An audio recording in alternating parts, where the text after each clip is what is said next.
The next person up is Catherine Oakey. You hear me, Catherine Oakey, and the bio that she wrote was, with a low tolerance for BS, Catherine has a high capacity to love things like books, storytelling, though mostly known for reading to children, cooking, summer, her husband and the rest of her totally silly family and friends. And that the title of her story is The Highest Bidder. You ready? You ready?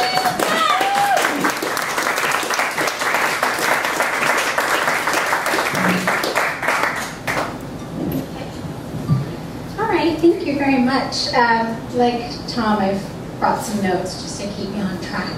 I actually did the open mic at the first Flame, and I wasn't the least bit nervous. I just kind of got up and told my story. But this had like pomp and circumstance and preparation, and so I found myself a little bit nervous, and I've got these as my safety blanket, I suppose.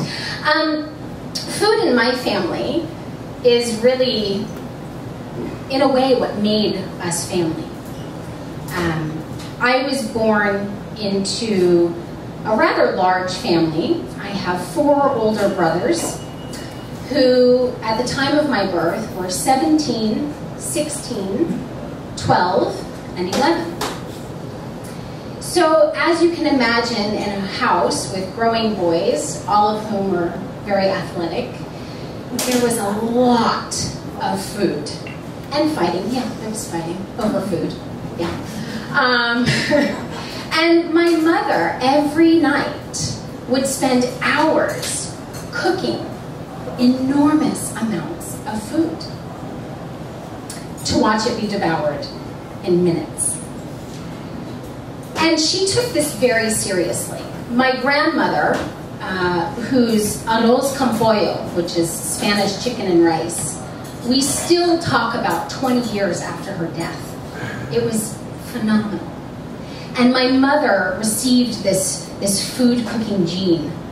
And soup was not from a can. It was made with chicken bones for the stock, fresh cut vegetables. She didn't skimp. And so for us to get around the table and all be together and enjoying this food was really an important time of day. And holidays, what we always look forward to was the feast. It wasn't the presents really on Christmas, it was the Christmas dinner. And my mother made amazing pies. Her crust, all of us, we will not debate, it was perfectly flaky, perfectly firm to cradle the pie filling. And she didn't just make one pie, she made 3. Every year, mincemeat, pumpkin, and apple. I personally loved mincemeat. 2 of my 4 brothers really loved her apple. My father and the other 2 brothers preferred her pumpkin. But the one dessert that we will all agree was her best was her chocolate cake. This cake was a chocolate layer, so sheet cake, 2 or 3 layers depending, and a frosting made with 1 pound of confectioner's sugar.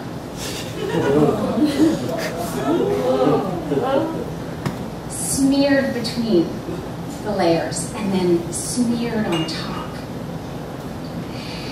Eating this cake is like, it's a chocolate lover's heaven. It is walking through the chocolate gates, along a chocolate path, swimming in a chocolate river, lapping it up as you go, coming out. I think that was the best sex I ever had. It was so good, moist and creamy. So, when it came time for our our birthdays, this was naturally the cake that we requested. And when I was 5 years old, my mother did the nicest thing by making my cake look like a castle. And she used ice cream cones as the turrets and put them in the four corners. And then she strung the curly Q ribbon that you can curl up with scissors from the turrets. And I found my cake the day before my birthday. And I stuck my little 5-year-old finger into the frosting. And I tasted it. And then I tasted it again. And again. And then I realized what I had done. And I thought, okay, I will move the turrets and cover up the holes. You know, we can't all be born geniuses, and I was not. So, you know, if I'd been smart, I would have eaten under the turrets, but you live and you learn. And anyway, the next morning she was horrified to find this, and she made more frosting and covered it up and managed to salvage this cake. But my brothers, they handled it a little bit differently. When it came time for their birthday, we would have the birthday party and everyone would get their piece. And then it was up to the birthday boy or girl to distribute their birthday cake as they wanted to, whatever was remaining. And being capitalists, my brothers sold to the highest bidder.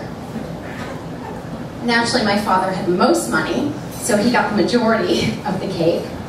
But they would also bring pieces of cake to school and sell it to their classmates, among other things that they were selling. And this went on for years, and my mother, of course, never saw a red cent. But so it is when you're a mother. You know, you're sort of a martyr. So, around 60 years old, we noticed that my mother was no longer taking her food preparation or her choices as seriously as she had her whole life.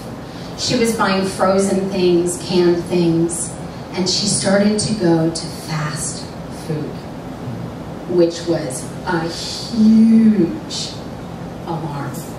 Because growing up, I was never allowed to have McDonald's or anything. And if we did go, she would take the kale off of the salad bar that they use for decoration and eat that. She was really, really severe about that. So when this started to happen, you know, there were other things. She was getting into fender benders and she was falling and things were happening, but it was really her food preparation that set the alarm off, that we said, okay, she's mentally and physically sort of spiraling downhill. And at about 65 years old, she could no longer walk, and she was needing 24-hour care, and it came time for us to make a decision. And we all came together that Christmas, and there was like a bidding war for my mom. The West Coast brothers and the East Coast brothers, we're going to take her and take care of her. No, we're going to take her and take care of her. And it was lovely to see them bidding over my mother, who was going to care for her. My brother on the East Coast won, and he and his wife have been caring for her now for 5.5, almost 6 years. And at that Christmas gathering, we had this huge beach house in Virginia Beach in the United States. And my aunts and uncles came, and my father came with my half-brother from his second marriage, and nieces and nephews, and everybody was together. And each night we were responsible, one family was responsible for the food preparation. And we would make a huge feast, and then the next night it was the next family's turn, and so on. And I decided I was going to make my mom's chocolate cake. So I got the recipe, which my brother had, because he had all of her stuff, and it was this totally tattered yellow piece of paper. And I typed it up nicely, and I got all the ingredients, and I was ready to go, and I made it. And the house smelled like her chocolate cake. And the timer went off, and I opened the oven, and I took the 2 layers out, and I thought, well, that's a little flat. maybe it will puff up when it's cooling. That's my first time baking, people. So, it didn't, and I realized that in reading the directions, I had swapped out baking soda for baking powder. Yeah. And the whole family knew. You know, they took one bite and they were like, what is this? And the frosting was great. Everyone ate the frosting and left the cake. But anyway, we all said goodbye, and I went back to my brother's house, and I said, I'm going to make the cake again. I have to redeem myself. So I made the cake, and it was a success, and I was very happy. And every time I've gone back, I make this cake. But nobody bids on my cake, which is okay for me. It's okay. What's most important is that I can now make that cake for my mother, who at 37 years old was diagnosed with multiple sclerosis, and every day, every night, made dinner for us, like it was nothing. And so for me to be able to go back and make that cake for her and watch her enjoy it is an honor. And I'm very happy that I can do that, even though I couldn't be the highest bidder and take care of her. Thank you.